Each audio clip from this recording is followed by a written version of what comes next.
Vocês imaginem que Jesus é um espírito muito além da nossa condição espiritual. Um espírito que está numa condição muito elevada, né? Um espírito de extrema luz. E esse espírito ele passa um período longo, né? A espiritualidade fala em aproximadamente 1000 anos dele diminuindo a sua luz, dele se adaptando à condição de poder vir aqui, encarnar no nosso plano e trazer a mensagem que ele trouxe. O espírito com uma extrema capacidade intelectual. E aí ele chega e se depara com um público ou com pessoas com quem ele vai trabalhar, que são pessoas ainda extremamente embrutecidas, apesar de já ter evoluído muito, apesar de já ter aprendido muito com a lei mosaica, de ter caminhado, de já acreditar em um Deus único e tudo mais, ainda era um povo muito embrutecido. Se nós hoje ainda somos, né, um povo embrutecido, que ainda precisamos melhorar muito das coisas que nós fazemos, você imagina há 2000 anos atrás.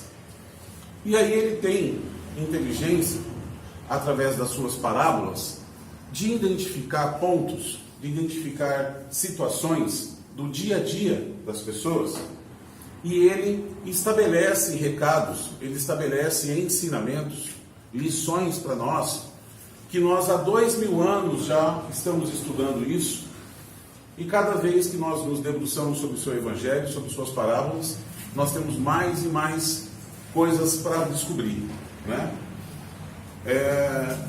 Ele utiliza de coisas simples. Quando ele traz o capítulo 24, não ponhais a candeia debaixo do alqueire. O que acontece? Naquela época não existia luz elétrica, né? Não existia iluminação elétrica. Então, todas as casas, as pessoas tinham uma lamparina, uma candeia, um lugar onde você acendia e aquilo iluminava aonde você morava. Todas as casas, quando as pessoas entravam nas casas, logo no telhado da casa, tinha uma pontinha, uma saliência, uma pontinha que ficava para fora assim num lugar bem alto. Aquilo se chamava candeeiro, que era o lugar de você colocar a candeia, que era o lugar de você colocar a lamparina, né? Aquela luz. Por quê? Porque se você pegar uma luz e você pegar essa lamparina, essa candeia, e você colocar ela debaixo de uma mesa, ela não vai iluminar toda a casa. Se você esconder ela debaixo de algum lugar, ela não vai iluminar todas as pessoas e todos os cômodos. Concorda? Sim ou não? Sim. E aí o que acontece? Quando você pega essa lamparina e você coloca ela num lugar alto, numa saliência, no lugar mais alto da casa, o que vai acontecer? A luz estando num lugar mais alto, ela vai iluminar todo mundo que estiver embaixo. Ela vai ter uma capacidade de abranger um espaço maior, mais pessoas, mais cômodos. Então, de uma coisa simples como essa, a gente vai tirar o nosso ensinamento do Evangelho de hoje. Quando Jesus diz assim: ninguém há que, depois de ter acendido uma candeia, a cubra com um vaso, ou a ponha debaixo da cama. Põe-na sobre o candeeiro, a fim de que os que entrem vejam a luz. Pois nada há de secreto que não haja de ser descoberto, nem nada oculto que não seja de ser conhecido e de aparecer publicamente. Isso está na Bíblia, em Lucas, no capítulo 8, versículos 16 e 17. Mais um trechinho de Mateus, que diz assim: aproximando-se, disseram os discípulos: por que lhes fala por parábolas? Respondendo-lhes, disse ele, Jesus: é porque a vós outros foi dado conhecer os mistérios dos reinos dos céus, mas a eles isso não foi dado. Porque aquele que já tem, mais se lhe dará, e ficará na abundância. Aquele, entretanto, que não tem, mesmo que tem, lhe será tirado. Falo-lhes por parábolas, porque vendo não veem, ouvindo não escutam, e não compreendem. E neles se cumprirá a profecia de Isaías, que diz: ouvireis com os vossos ouvidos e não escutareis. Olhareis com os vossos olhos e não vereis, porque o coração deste povo se tornou pesado e seus ouvidos se tornaram surdos, e fecharam os olhos para que os seus olhos não vejam e seus ouvidos não ouçam, para que o seu coração não compreenda e para que, tendo se convertido, eu não os cure. Mateus, capítulo 13, versículo 10. Bom, o que Jesus está trazendo de informação para a gente? Nessa passagem do Evangelho, ele vem trazer a sua luz, ele vem trazer o seu ensinamento, ele vem trazer para todos nós, através do seu Evangelho, um caminho a ser seguido. Vem apresentar para todos nós como é que nós devemos ter, como é que deve ser o nosso comportamento moral. O Evangelho de Jesus em nada fala de coisas materiais. O Evangelho de Jesus só fala de comportamento, de como nós devemos agir, de como nós devemos ser, o que nós devemos buscar no nosso ser. No entanto, mesmo Jesus, falando para as multidões, ele não conseguiu converter todo mundo. Do contrário, não teriam crucificado ele. Mesmo ele próprio falando com as pessoas, apresentando os seus milagres, as suas realizações, mesmo ele com aquele poder muito grande que ele tinha de cativar as pessoas, de magnetizar as pessoas, que as pessoas se aproximavam dele e sentiam a energia. Vocês imaginam o que não era você estar sentado próximo a Jesus e ouvir Jesus falar? E mesmo assim, muitos não tinham ouvidos de ouvir. Muitos o viram e não tinham os olhos de ver. Quando ele está dizendo para nós que ele fala por parábolas, e ele diz assim: para quem mais foi dado, mais se lhe dará. Para quem já tem, mais se lhe dará. E para quem nada tem, o pouco que tem lhe será retirado. Por que ele está apresentando isso? Por que ele está falando por parábolas? Ele fala por parábolas porque ele fala para as pessoas que tinham capacidade ou que tinham predisposição de ouvi-lo, de prestar atenção no que ele estava dizendo. E eu sempre faço esse exercício de sair um pouquinho da época de Jesus, porque senão a gente vai falar de uma coisa que a gente fala assim: então, vou ficar imaginando, né, Jesus lá naqueles relevos, naquelas situações que tinha lá, ele parava num determinado lugar, ele começava a falar, as pessoas sentavam no chão, nas pedras, ficavam ouvindo ele, e aí as pessoas saíam de lá e não se comportavam, não se transformavam como era a apresentação do que ele estava fazendo. E o que isso quer dizer para a nossa vida? Se a gente pegar isso e jogar lá para aquela época, não quer dizer nada, quer dizer uma história que é mais bonita ou não, né? Agora, quando eu pego aquilo e trago para os dias atuais, quando eu pego aquele ensinamento, quando eu pego esse ensinamento da parábola que ele fala, que fala por parábola, porque aquele que tem mais será dado, aquele que tem a predisposição de ouvi-lo, aquele que tem a predisposição de receber essa informação, de colocar essa informação em prática na sua vida, aqueles espíritos que estão em condições desse entendimento, que já vem buscando o seu caminhar, esses espíritos receberão mais. Ele não está falando de nada material. Ele não está falando que vai dar alguma coisa para alguém. É de condição moral que Jesus fala. Ele só fala disso. Jesus não dá um alfinete para ninguém. A única coisa de material que ele fala no evangelho dele é: dai a César o que é de César. Pague seus impostos. É a única parte material. Então, quando ele está falando que mais será dado, vai ser mais condições, mais aprendizado, melhor comportamento, transformação moral daquelas pessoas que já estão predispostas a seguir. E nós precisamos trazer isso para aqui, para agora, para o hoje. Porque Jesus falou no Monte das Oliveiras, ele falou para as pessoas, ele falou para os 500, ele reuniu os apóstolos, ele fez muitas e muitas pregações na época dele, mas ele continua tentando pregar através do seu evangelho. Ele continua tentando entrar em cada coraçãozinho que lê a sua palavra. Em cada coraçãozinho que tem contato com o seu evangelho, ele está tentando achar um jeito de entrar. E muitos de nós continuamos sendo os cegos que não querem ver, os surdos que não querem ouvir. Porque a partir do momento que eu ouvir, ou a partir do momento que eu ver, eu vou ter que fazer alguma coisa diferente na minha vida. Eu vou ter que mudar o meu comportamento, eu vou ter que me comprometer com Jesus. Eu não vou ter só que gostar, né? Eu não vou só curtir Jesus. Eu vou ter que me comprometer com Ele. Entendi. Entendi? Então como é que eu vivo as coisas que Jesus está ensinando para nós?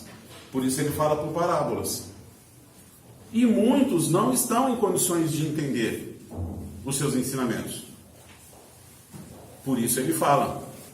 Daqueles que nada tem, ainda o que tem lhe será retirado. Por quê? O que essas pessoas têm? O que essas pessoas que não estão dispostas ou que não estão prestando atenção nas coisas de Deus, o que elas têm? Aonde elas estão focadas? Aqui, no material, no ter e não no ser. Essas pessoas estão focadas na posse material, no mundo físico, achando que a nossa verdadeira vida é essa aqui. E o pouco que eles têm, ou seja, aquilo que nós lutamos uma vida inteira, que nós corremos atrás de uma vida inteira para conseguir conquistar alguma coisinha de material, aí chega lá perto do final da nossa vida, a gente conquista e desencarna. Então o pouquinho que a gente tem vai ser tirado. E vai sobrar o quê? Não sei. Eu tive ouvidos de ouvir? Eu tive olhos de ver? Eu prestei atenção nas coisas de Deus? Sim, quando eu estava ferrado, quando eu estava com dificuldade, quando as coisas estavam difíceis na minha vida, foi para Ele que eu pedi. Mas tirando essa parte, que a vida inteira da gente não é só dificuldade. A gente lembra mais das dificuldades, né? Porque elas são fortes, né? Mas a nossa vida não é só dificuldade. A gente tem muitos outros momentos. Aliás, muito mais momentos que são de normalidade e também alguns poucos momentos de muita felicidade. E a gente pega esses outros dois momentos todos e a gente passa por isso aqui sem prestar atenção no que a gente está fazendo. A gente vive essa vida por essa vida. Então, não prestando atenção nas coisas de Deus, eu sou mais um dos que não tem olhos de ver. Sou mais um dos que não tem ouvidos de ouvir.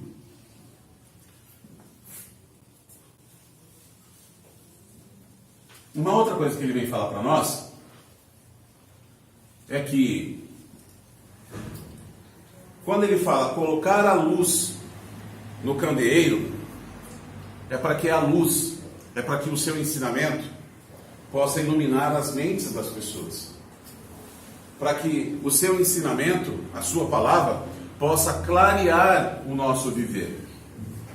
Durante muito tempo, nós acreditamos na fé pela fé.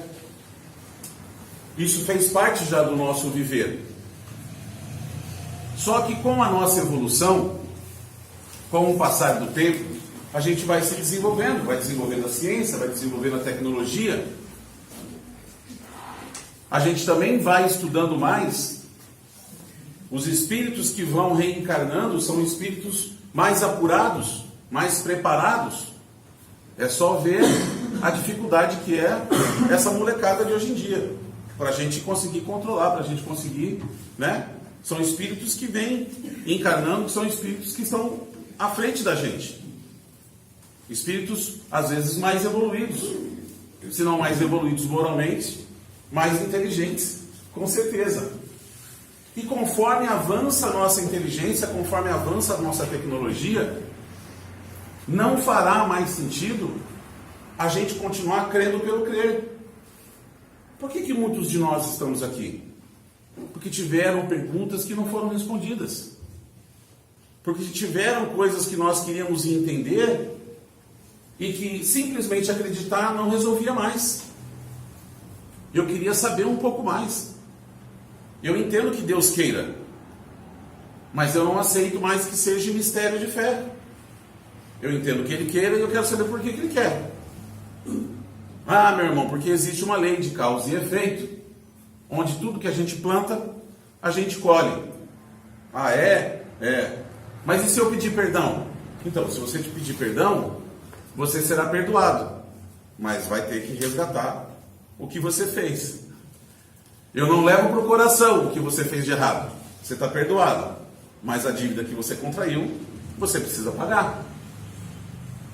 Eu começo a encontrar justificativa para coisas que antes eram inexplicáveis.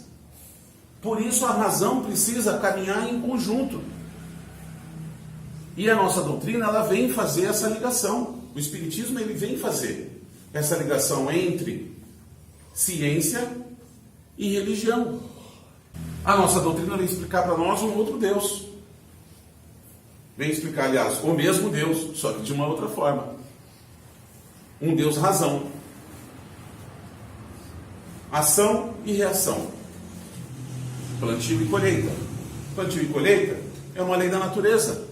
Ação e reação. Tudo que eu faço tem uma consequência. E se eu não faço nada? Você está fazendo quando você não está fazendo nada. Você está escolhendo não fazer nada. Então você está fazendo nada. Quando você está fazendo nada, também tem uma consequência. Mas se eu ficar paradinho só respirando, tudo em nossa vida tem consequências. E a partir disso, eu passo a estar mais consciente. Então, esse desenvolver, esse colocar a candeia no candeeiro, é trazer essa luz para nós, trazer essa explicação para nós, para que a gente possa entender cada vez mais as palavras do Cristo. E o que é, gente, a nossa doutrina, se não isso? O que é a doutrina? Se não os espíritos vindo do além, que já não é mais tão além, né? Já está mais perto da gente. Hoje a gente já se relaciona com esse além como sendo um aqui, né? Os espíritos vêm do além se comunicar e dizer para nós qual é a verdadeira interpretação que nós devemos ter dessas passagens bíblicas, dessas parábolas.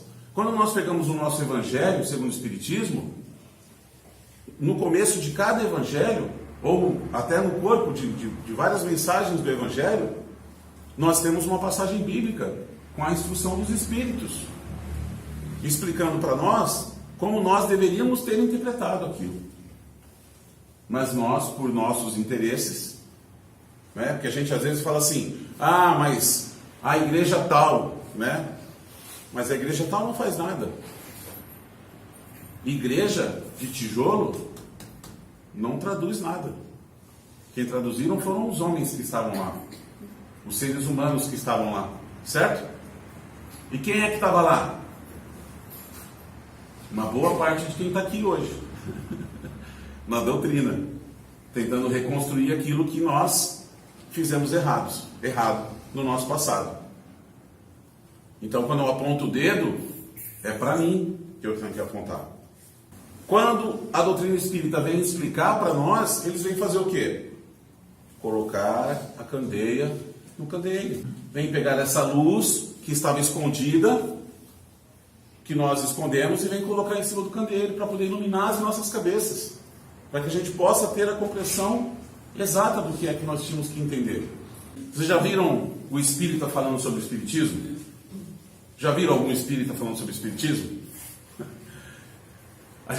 Qual é a palavra mais usada quando a gente está falando de espiritismo? Reencarnação. A gente senta para conversar com alguém sobre espiritismo, a pessoa fala assim, então, porque no Evangelho de Jesus você fala reencarnação? Não, então, mas porque quando Jesus fala reencarnação, a gente só sabe falar reencarnação. E, gente, o espiritismo é muito além de reencarnação. E a gente limita a nossa doutrina tentando convencer as pessoas sobre reencarnação. O fato da gente acreditar na reencarnação, como ela é explicada para nós, faz todo sentido para nós e promove transformação na nossa forma de agir. Agora, eu posso ter conversas maravilhosas com pessoas que seguem um outro credo, sem necessariamente entrar na questão da reencarnação. Porque quando eu entro e bato de frente com alguma coisa que você não acredita, você já se defende. Você já cria uma barreira. E você não vai estar predisposto a entender, a ouvir aquilo que nós estamos falando. E nós precisamos colocar a luz aonde? A candeia no candeeiro. Como é que eu vou fazer isso? Ah, mas para fazer isso, eu vou ter que estudar. Eu vou ter que estudar a doutrina espírita. Eu vou ter que estudar o Evangelho. Quando meu irmão evangélico vier falar comigo sobre Jesus, eu vou ter que ter estudado para falar sobre Jesus com ele. Eu não vou poder ficar na superficialidade de falar só sobre reencarnação, passe, água fluidificada e o que mais? Né? A gente limita a nossa doutrina. Quando eu começo a falar com as pessoas e eu tenho embasamento no Evangelho e eu consigo conversar com meu irmão católico, eu consigo conversar com meu irmão evangélico e eu vou falar sobre as mesmas coisas que ele também acredita, essa pessoa pode olhar para mim e falar assim, mas como assim? O que vocês seguem lá? Vocês acreditam nisso? Mas vocês leem a Bíblia? Não, porque a Bíblia foi escrita e foi alterada, aí a gente já se perde. A gente já se perde. Quem disse que a gente não estuda a Bíblia? Quem disse que não pode estudar a Bíblia? Hoje, um dos ícones do Espiritismo, que é um palestrante espírita da Federação Espírita, chama Haroldo Dutra Dias, ele não só estuda a Bíblia, como ele traduziu o Novo Testamento. Ele estudou hebraico, aramaico e grego antigo e traduziu o Novo Testamento. E é um dos ícones do Espiritismo. Por que a gente não pode estudar a Bíblia? Por que a Bíblia está errada? Se eu pegar a interpretação e me pregar aqueles dogmas, que são os dogmas que eu não acredito, e usar aquilo para refutar a religião, aí nós já estamos errados no nosso objetivo. O objetivo não é colocar luz no candeeiro, onde ela possa iluminar o máximo de pessoas. Então eu tenho que poder conversar sobre a minha religião sem confrontar, mas sobretudo sem querer convencer a outra pessoa. A nossa doutrina não é uma doutrina que converte, gente. O Espiritismo não acredita que o mundo será espírita. O esclarecimento que a nossa doutrina nos traz é diferente. Nós não converteremos o mundo ao Espiritismo. E nós precisamos conversar com as pessoas que estão predispostas a ouvir. Não adianta eu ficar discutindo com quem é o cego que não quer ver, é o surdo que não quer ouvir.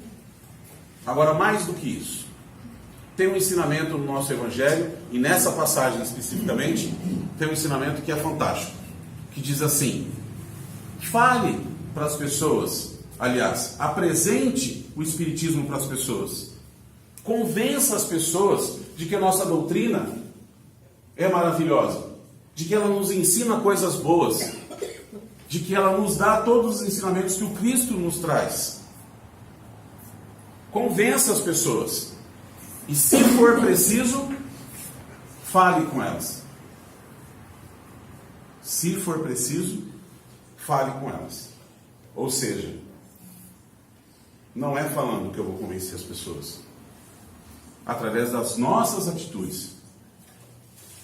Através das nossas atitudes, aquele teu vizinho, aquela tua vizinha, aquele teu amigo do emprego, vai olhar o seu comportamento e vai falar: escuta, aquela menina é estranha, aquele menino lá, ele faz uns negócios que nós não estamos muito acostumados. Pessoa que tem uma índole correta, que tem um comportamento correto, que não gosta de coisa errada, né? Daí a pessoa chega para você e fala assim: escuta, qual que é a tua religião? Você fala assim: eu sou espírita. A pessoa fala: hã? Como assim? Convença as pessoas através do seu exemplo, através da sua atitude, através do seu comportamento. E se for preciso, daí você diz para elas o que a nossa doutrina acredita. Isso é colocar a luz no candeeiro. Não adianta eu pegar um microfone e sair gritando numa praça e querer converter as pessoas para a nossa doutrina. Se elas não estiverem dispostas a ouvir, se elas não estiverem dispostas ou preparadas, né, para poder entender a nossa doutrina. A outra coisa que ele fala dentro desse nosso evangelho, já estou encerrando, a outra coisa que ele fala para nós é que tem uma passagem onde Jesus reúne todos os seus apóstolos e ele diz assim, né? Depois de lhes haver dado as instruções, não procureis os gentios e não entreis nas cidades dos samaritanos, ide antes em busca das ovelhas perdidas da casa de Israel. E nos lugares onde fordes, pregai dizendo que o reino dos céus está próximo. Mateus, capítulo 10, versículos de 1 a 7. Tudo trecho bíblico, tá, gente? Para reforçar aquilo que a gente está falando. E assim, por que Jesus, não seria um contrassenso? Jesus falou assim: não vá pregar para os gentios, não vá pregar, não entre nas cidades, não vá pregar nas cidades samaritanas, porque o samaritano, ele era inimigo do povo judeu. Por que ele fala para não ir pregar para os gentios? Porque nesse primeiro momento, ele fala: vá buscar as ovelhas desgarradas de Israel, vá buscar o judeu, aquele judeu que estiver disposto a ouvir esse novo ensinamento. Porque o judeu, ele tinha duas coisas que favoreciam a abordagem. Ele acreditava no Deus Uno, em um Deus único. Essa era a primeira. A segunda, ele esperava por um Messias. Ele tinha a expectativa de que viesse um Messias. Então eram pessoas mais preparadas. Mas depois disso, um tempo para frente, nós temos a história de Paulo de Tarso, que se chamava Saulo de Tarso, e que era um doutor da lei. Doutor da lei eram as pessoas que interpretavam as leis naquela época. Como a lei civil se misturava com a lei divina, eles tinham os doutores da lei, que eram como se fossem advogados, que na época estudavam e diziam como devia ser o comportamento, o que era certo e o que era errado. E Saulo de Tarso era um grande opositor do Cristo, um grande perseguidor dos cristãos, já não mais na época do Cristo, porque Cristo já tinha sido crucificado. Mas ele foi um grande opositor, até que ele se converte por um contato que ele tem com o próprio Cristo. Ele se converte e ele se transforma no maior apóstolo que o Cristo já teve, no maior trabalhador do cristianismo, que entrou dentro do berço do paganismo, foi pregar para os gentios e foi levar a palavra para quem não tinha ouvidos de ouvir, para quem não tinha olhos de ver, tentando convencer as pessoas. chegou o tempo. Chegou o tempo. Só que primeiro foi preciso falar para quem estava aberto para receber a informação. Quando nós estamos aqui conversando sobre isso, é para nós que o Cristo está falando. É a nós que Ele está chamando. Quando Ele está falando para a gente que a gente precisa colocar essa luz, essa candeia no candeeiro, Ele está falando que a gente precisa levar essa mesma alegria, essa mesma bênção,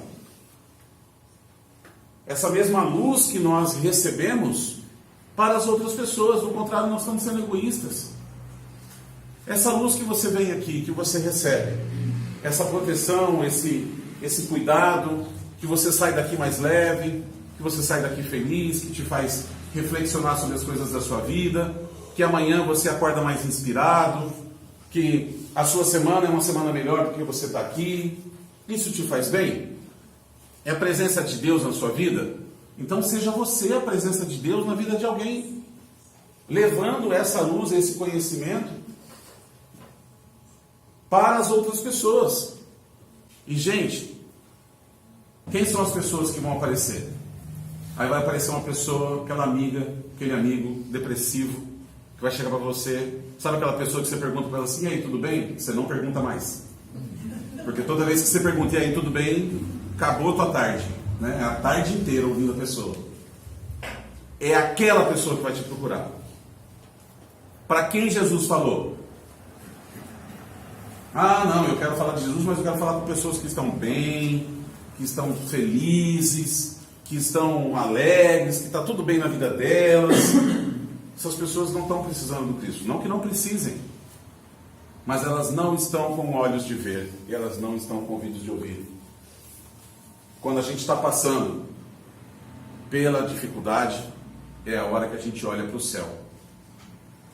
E é a hora que você pode fazer a diferença na vida dessa pessoa. Você pode ser a presença de Deus na vida dela, assim como alguém já foi a presença de Deus na sua vida. Você vai ser a luz que vai ajudar a iluminar a vida daquela pessoa. Já pensou você chegar do lado de lá e ter uma única vida? Gente, uma única vida, um único espírito, que você chegar do lado de lá, ele olhar para você e falar assim: obrigado, você me socorreu, você me falou uma coisa, você me ajudou no momento que eu mais precisava, e aquilo que você fez por mim mudou a minha vida. Uma única vida. Já pensou quanto que vale isso? Vale a sua vida, não é? Então, que a gente possa ser essa luz na vida das pessoas. Amém?